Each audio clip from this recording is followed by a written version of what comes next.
The most common myth about knowing your audience is that your audience is just like you.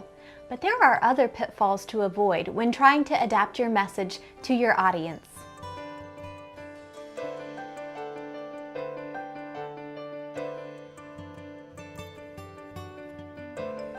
This lesson focuses on two more common myths about audience analysis. In an earlier lesson, I introduced you to the most common myth about knowing your audience. Be sure to watch that lesson as well. Here are your business communication targets for this lesson. First, tailor your message for audiences beyond your primary audience. Second, streamline your message for overloaded readers. Here is myth number 2. The person that you address is the audience. Well, maybe, but it's incorrect to assume that this person will always be your audience. Okay, you might be thinking, so you're telling me that when I write, "Dear Larry," Larry's not actually going to get my letter? Well, he probably will, but in many situations there are at least a couple of other kinds of recipients. In the Dear Larry example, Larry is your primary audience, but consider that you may have a secondary audience as well. If your Dear Larry letter is a sales letter, it may be that Larry will pass your letter along to the appropriate department to see whether Larry's organization can afford purchasing your product or service. In this case, members of that department make up a secondary audience. As you anticipate a secondary audience, it can affect the way that you deliver your message.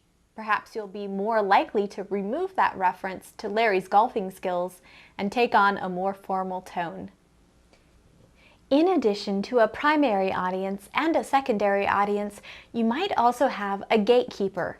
This is a person who can decide whether your message continues to Larry, gets delegated to someone else, or gets tossed out.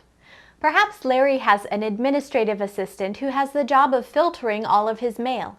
In this case, the administrative assistant is a gatekeeper. Anticipating a gatekeeper might affect the way that you deliver your message. You may even write a status report that is meant for a particular committee at the present time, but keep in mind that the organization may keep the document for archival purposes. Will the document still communicate effectively to a reader 2 years down the road? You may not even know who that reader will be, but as you anticipate the archival value of your message, you might wish to use job titles instead of names of specific people. Myth number 3 says that your audience has enough time for you. Consider that your audience is probably overloaded in at least a couple of ways. First, there might be channel overload. If you have important information to relay to your boss who is easily distracted by the subject lines of incoming emails, are you prepared to adapt your message? Channel overload is especially a problem with telephone conversations. Imagine that you're talking with Larry on the phone. One of Larry's employees may try to say something to Larry without your even knowing it. In fact, Larry doesn't want you to know that he is also trying to listen to someone else because he doesn't want you to feel that he's ignoring you.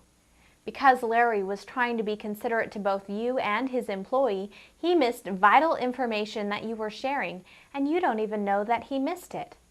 As a result of this channel overload via telephone, you may choose a different channel of communication, such as a face-to-face conversation, if you can manage to make your way into his schedule. But because you cannot automatically assume that your audience has enough time for you, you may need to settle for sending Larry an email that confirms the most important information so that he at least has that record. Second, your audience is likely to experience information overload. Several years ago, it was found that a single issue of the New York Times included more information than a 17th century person would have read in a lifetime. When you consider that your audience will not automatically have enough time for you, you'll need to remove the clutter from your speaking, make your writing brief and powerful, and get to the point more quickly in all of your communication. In meetings, everyone's time is important. One of the reasons that meetings have such a bad reputation is that people just assume that their audience has enough time for them. Because you now know that this is a myth, adapt your message. Give only the most relevant details, but be ready to back up general statements with detailed support.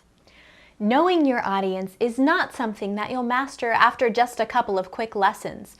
It's a process of reminding yourself to avoid these common myths that too many business professionals automatically assume.